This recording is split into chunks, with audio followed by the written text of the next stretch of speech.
Okay, thank you. Good morning. My name is Stuart Stedman. I'm chair of the coordinating board. Time is now 10:03. 10:03. And I would like to call the April 23rd quarterly board meeting to order. Must be nice to be in La Jolla. Exactly. Anyway, whatever. 10:03 is Central Time, is the time. Thank you. Please be aware that although we're meeting via conference call, this meeting is still being broadcast via the internet, so at any point those staff members, or few, who are attending in person may be visible to those watching online. Before we begin, I want to take this opportunity to welcome those joining us via conference call and ask they observe the following etiquette. Please state your name before you speak, mute your phone when not speaking, and keep background noise to a minimum, which I've talked to my dogs about that, and anyway, they're on board, I think. Members, we will begin a roll call to ensure that we have a quorum. When I call your name, please respond to confirm that you are on the call. Mr. Anwar? Here. Mr. Campbell? Here. Dr. Frias? Present. Mr. Raven? Present. Ms. Swartz? Present. Mr. Torn? Here. Ms. Williams?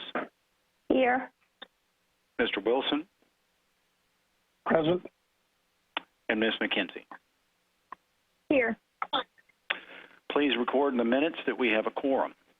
Before we begin today's meeting, I would like to announce the following item has been withdrawn from the agenda. Agenda item 6C, consideration of adopting committee's recommendation to the board relating to the guidelines for the 2020 Texas Higher Education Star Awards.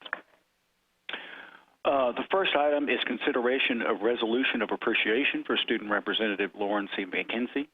Lauren was appointed to the student representative of the board by Governor Greg Abbott for a one-year term beginning June 1st, 2019.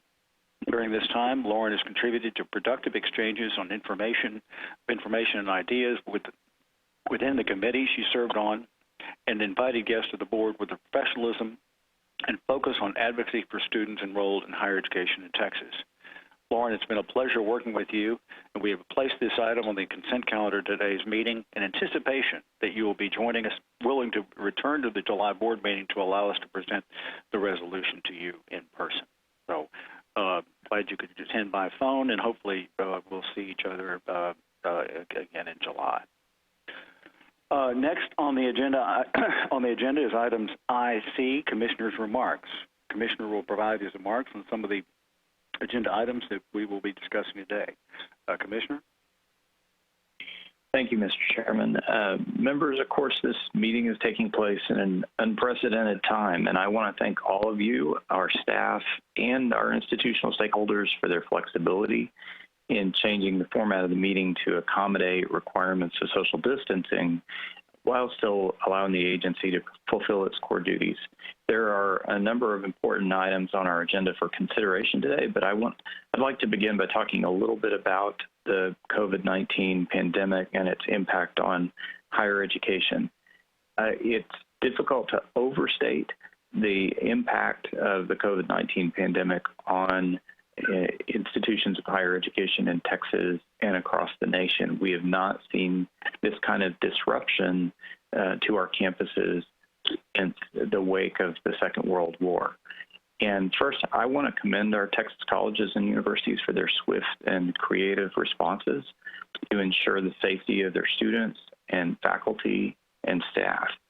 The institutions have worked tirelessly and unbelievably quickly to support students' continued academic progress and success. That's included converting nearly all their courses to online delivery, changing their academic calendars, standing up emergency aid for students, and supporting broader community public health responses.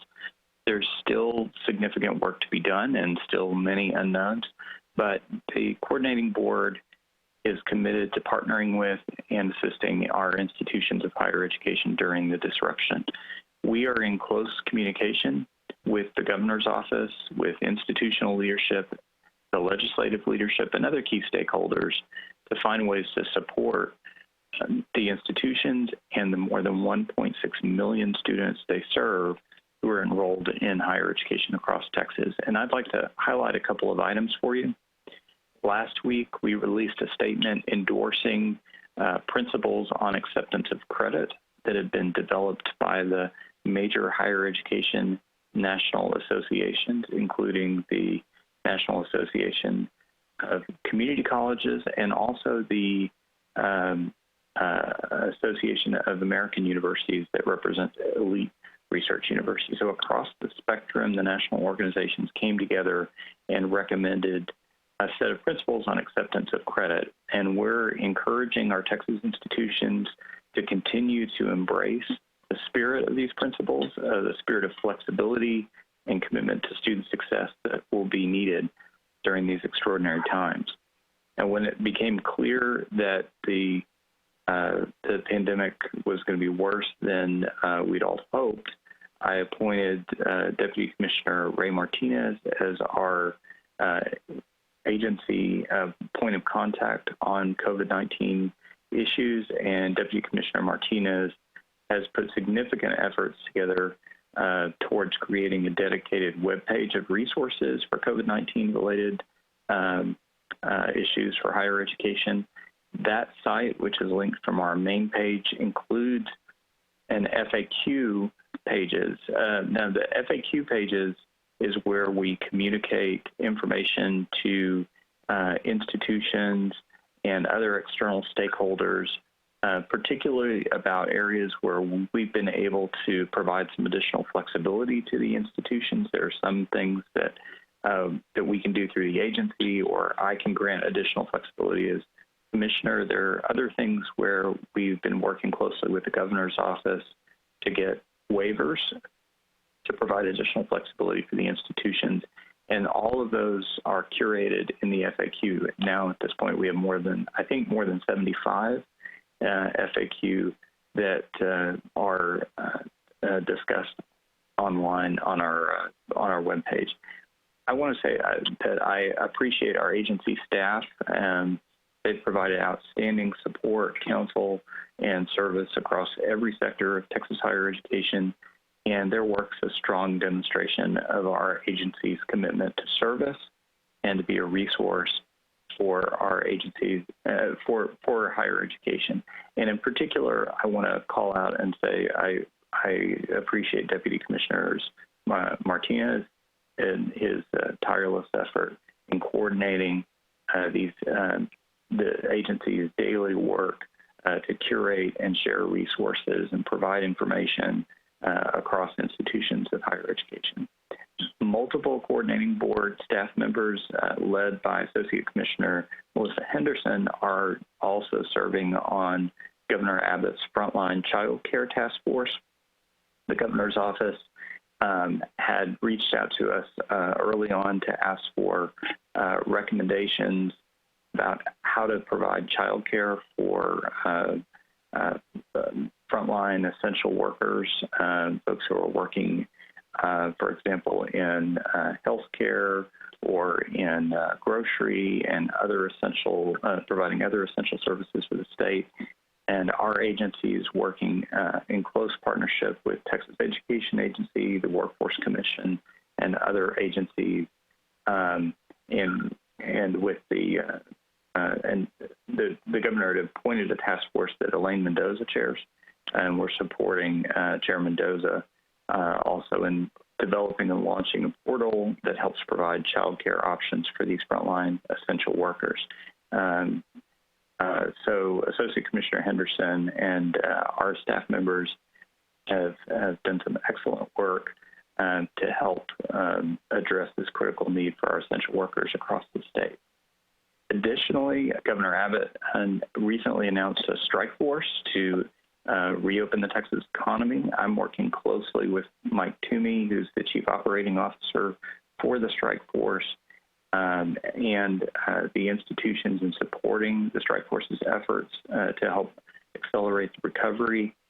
Lieutenant Governor Patrick has also appointed a task force from his Business Advisory Committee to help reopen the economy, and we're also working closely with their higher education chair, Kent Hance as well. And there's good communication and cross-pollination across the Lieutenant Governor's Task Force and the Governor's Strike Force. So we know that our Texas institutions of higher education are going to be critical for the state's economic recovery and resiliency. I've talked with higher education leaders across the state, from our community and technical colleges, our general academic institutions, our independent colleges and universities. And I think a consistent theme across our higher education leaders is that they recognize that higher education is going to have a special role and responsibility to play in helping to accelerate the Texas recovery. We know, as I've discussed with you before, that clearly jobs follow skills, especially today.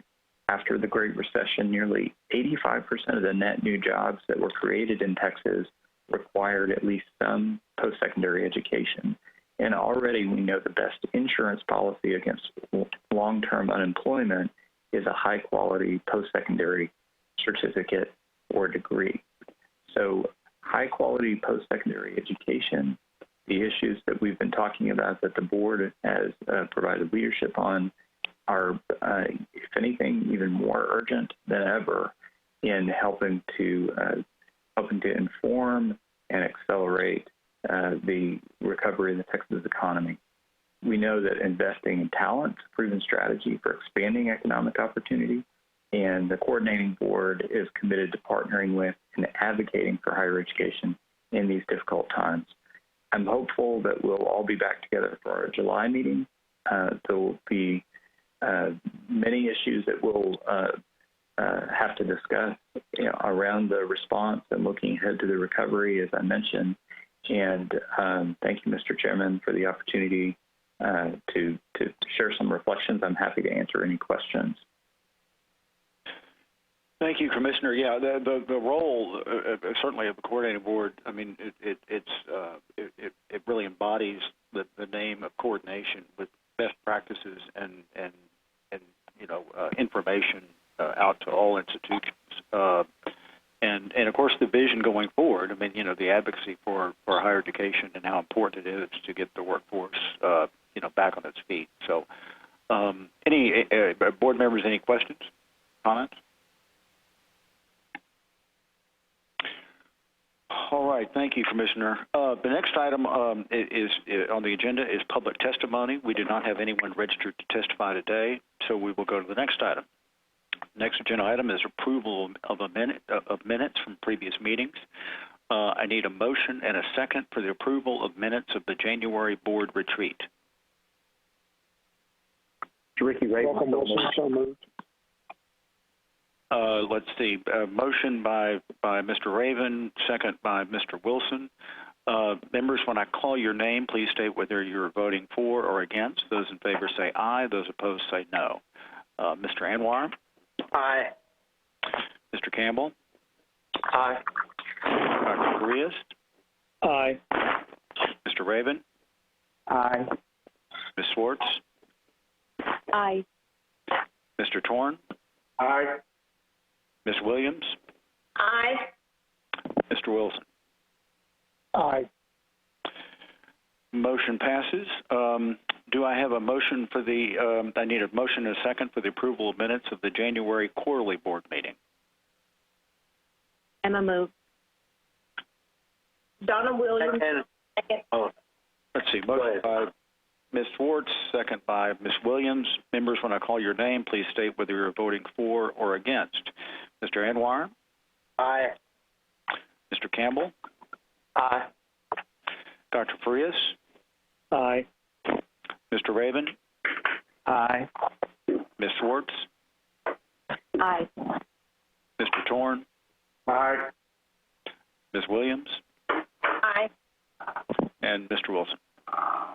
Aye. Motion passes. The next item is the consent calendar for the entire meeting. The consent calendar includes non-controversial items that we think that can be approved without comment or discussion. This allows us to save time for other items that need more attention. Highlighted items in gray are the consent items on the agenda. I want to point out that the practice of putting out most rules on the consent calendar, given the extensive vetting process they go through. However, due to the current circumstances, we have placed additional items on the consent calendar for this meeting. Of course, any board member can request that an agenda item be removed from the consent calendar. That will give us the opportunity to discuss that item or items more fully later in the meeting. Items on the consent calendar today are, and this is the long list, agenda item IA, consideration of resolution of appreciation for Student Representative Lauren C. McKenzie. Agenda item 6B is the consideration of adopting committee's recommendation to the board relating to the report of fiscal year 2020 annual review of low-producing programs. Agenda item 6D1 through 6D6, consideration of adopting staff recommendation to the committee relating to the request for new degree programs. 1, Texas A&M International University Bachelor of Science degree with major in computer engineering. 2, Texas A&M International University Bachelor of Science degree with a major in petroleum engineering. 3, Tarleton State University Master of Science in Computer Engineering. 4, the University of North Texas Master of Science in Engineering Management. 5, the University of Texas Permian Basin Master of Science degree with a major in Mechanical Engineering. 6, the University of Texas Rio Grande Valley Doctor of Physical Therapy with a major in Physical Therapy. Agenda item 6E, report to the board on school closures or teach-outs pursuant to Chapter 7, Subchapter A, Section 7.75 of Board Rules. Agenda item 6F, consideration of adopting committee's recommendation to the board relating to the appointment of members of the Workforce Education Course Manual Advisory Committee. Agenda item 6G, consideration of adopting committee's recommendation to the board relating to the appointment of student representatives to the Apply Texas Advisory Committee, the Learning Technology Advisory Committee, the Graduate Education Advisory Committee, and the Undergraduate Education Advisory Committee. Agenda item 6H, consideration of adopting committee's recommendation of the board relating to the appointment of members to the Advisory Council on Post-Secondary Education for persons with intellectual and developmental disabilities. Agenda item 6I, consideration of adopting the committee's recommendation to the board relating to the appointment of members of the Texas Application for State Financial Aid Advisory Committee. Agenda item 6J, report on institutional request acted on by the commissioner or assistant commissioner since the last meeting. Agenda item 6K, proposed rules. Agenda item 7D, consideration of adopting committee's recommendation to the board relating to the appointment of student representative to the Financial Aid Advisory Committee. And agenda item 7E1 through 7E2, proposed rules. Are there any agenda items that anyone wants to remove from the consent calendar? Hearing none, I'd like a motion and a second to approve the consent calendar. So Ricky Raven, so moved. Motion by Mr. Raven. Second by Fred Farias. Second by Dr. Farias. Members, when I call your name, please state whether you're voting for or against. Mr. Anwar? Aye. Mr. Campbell? Aye. Dr. Farias? Aye. Mr. Raven? Aye. Ms. Swartz? Aye. Mr. Torn? Aye. Ms. Williams? Aye. Mr. Wilson? Aye.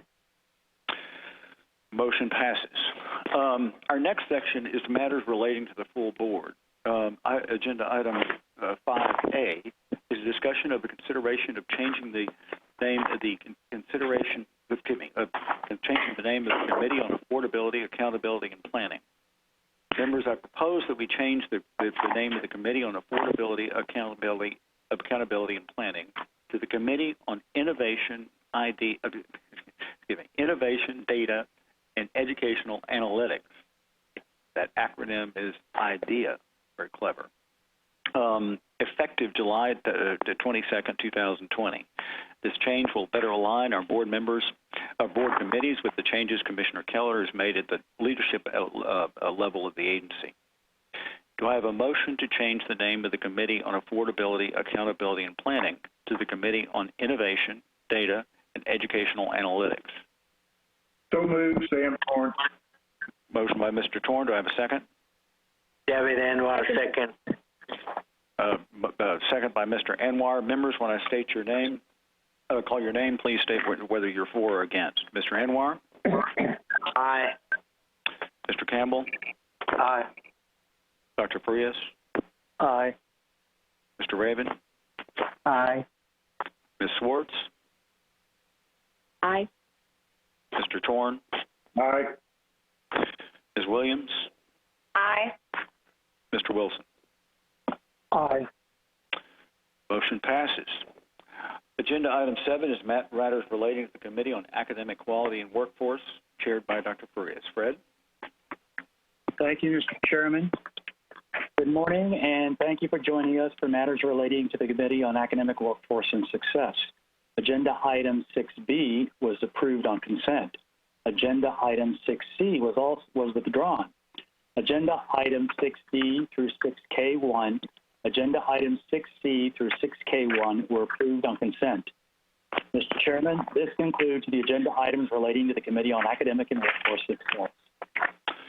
Thank you, Dr. Frias. Agenda item 7 is matters relating to the Committee on Affordability, Accountability, and Planning, chaired by Javed Anwar. Javed? Sorry, I don't have the transcript on that. Those items were approved by the Committee on Accounting Affordability. Mr. Anwar, this is Mary. I will send you an email in just a few moments that has that script for you. Just one moment, sir. And I don't have mine either, Mary. Thank you. So, Mary, which email you are going to send it to? I will send it to you, sir, and also Deneen and Shay. Yeah, just send it to Deneen because my email is not working. dkw@petroplexenergy.com. Yes, sir.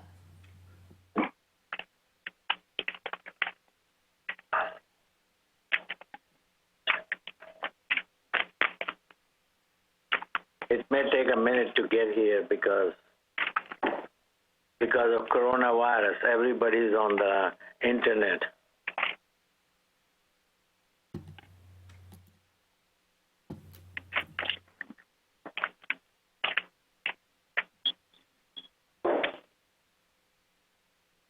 Okay, so I just sent that to Deneen and to Shay.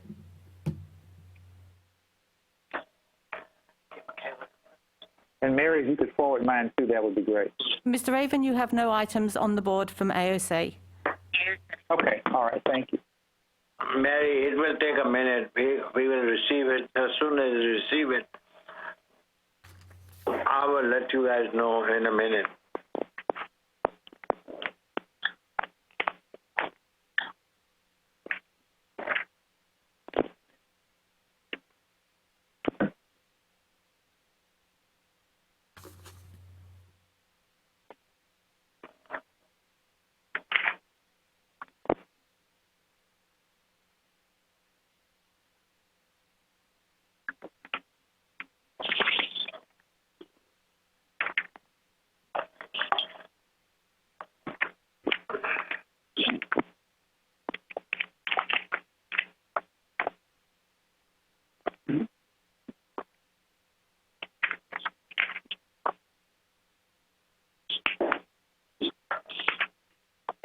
Hurry up, Ani.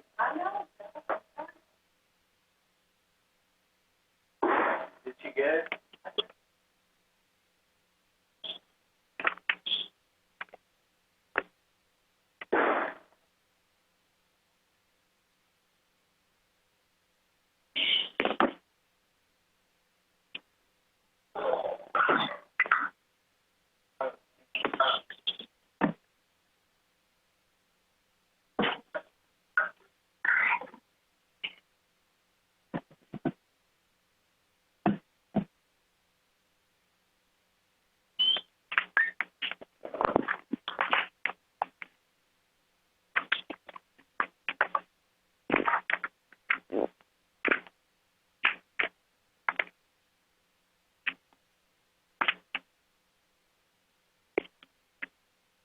Just 1 second, ladies and gentlemen. It's just the internet is very slow down there.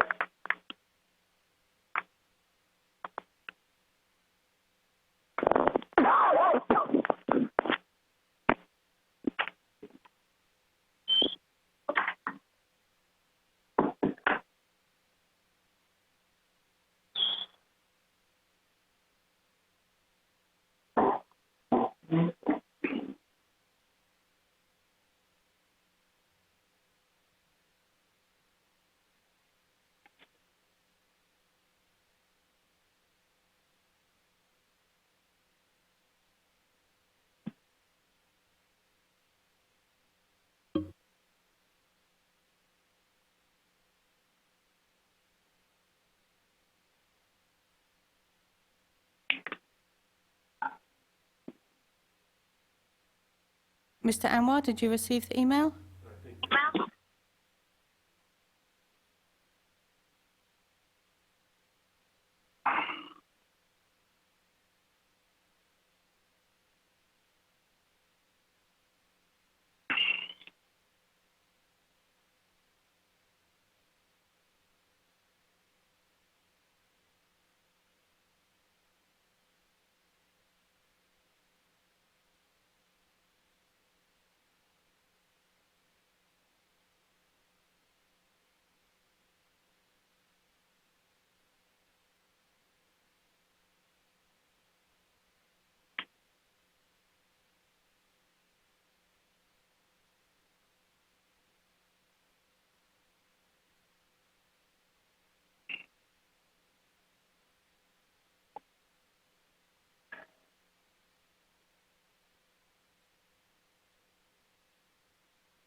Okay, I got it, ladies and gentlemen.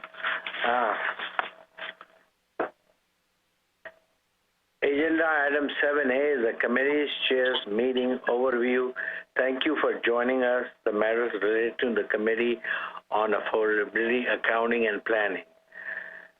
Agenda item 7B is consideration of adopting committee's recommendation to the board relating to the funding formulas for use by governor and the legislative budget board in making appropriate recommendation to the appropriate legislative committee. Dr. Julie Eklund, Assistant Commissioner for Strategic Planning, is available for questions. As you will remember, Dr. Allen and Dr. Eklund presented this item to the Committee on Affordability, Accounting, and Planning this morning. Is there any questions or discussion? If no, I need a motion and a second, please. Motion, Raven, so moved. Second by Fred Farias. Okay. I'm going to call your names. I want to say yea or nay. Cody Campbell. Aye. Fred Farias. Aye. Dick Saban. Aye. Thomas Schwartz. Aye. Stuart Stedman. Aye. Sam Thorne. Aye. Donna Williams. Aye. Aye. Welcome, Vincent. Aye.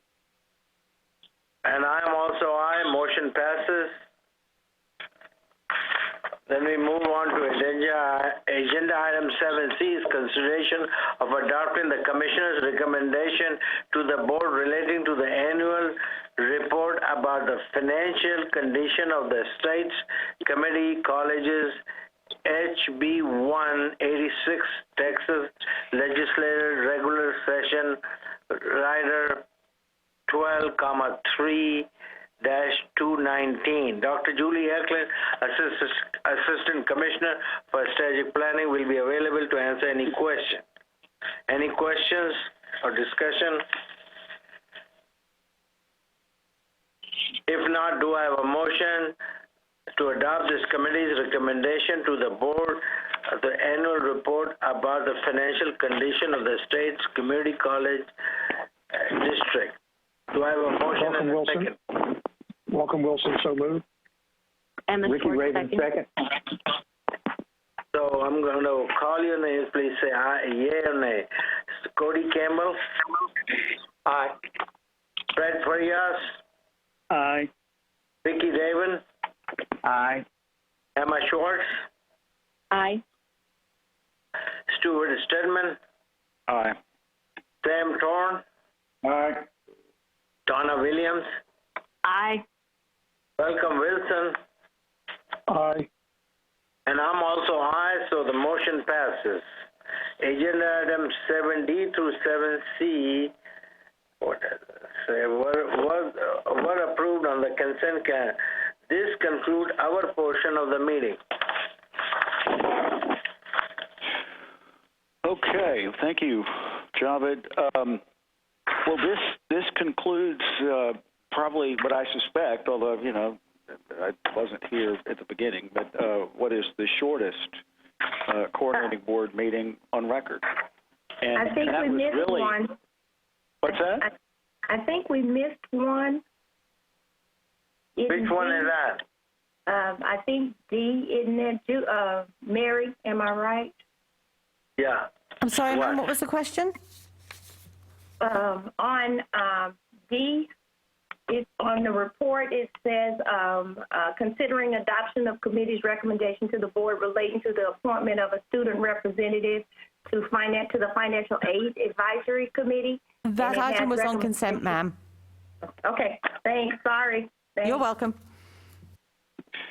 Yeah, okay, well, yeah, Donna, so you know, it was, even if we had gone back and talked about that issue, it still would have been probably the shortest meeting ever the recording board has ever had. And that was not my intent, you know, when we voted, when I recommended and voted to, you know, consolidate the committee meetings and board meetings into, you know, one day and then the next. My idea was that we would be able to more fully explore issues during the board meeting, having done most of the detailed work in the committees the day before. Obviously, not only because of, you know, the phone, you know, this conference call system didn't really lend itself to that, but then, you know, there's just a lot of uncertainty in the world of higher education, and you know, I think by July, hopefully, we will be able to meet in person. Things will become at least clear, and I think we'll have a very, very interesting board meeting. I'm very, very excited about, you know, the role of the coordinating board in its coordinating capacity during this crisis, and you know, then looking forward, you know, where is higher education going? I think we can explore that more fully in July. So that concludes our meeting. Do I have a motion to adjourn? So moved. So moved. Ricky Raven. Everything second. Okay, motion by Mr. Raven, second by Mr. Anwar. Members, when I call your name, please state whether you're voting for or against adjournment. Mr. Anwar? Aye. Campbell? Aye. Dr. Farias? Aye. Mr. Raven? Aye. Ms. Swartz? Aye. Mr. Torn? Aye. Ms. Williams? Aye. And Mr. Wilson? Aye.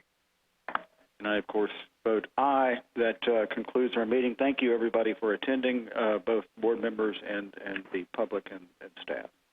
Thank you. If Stuart don't have too much fun.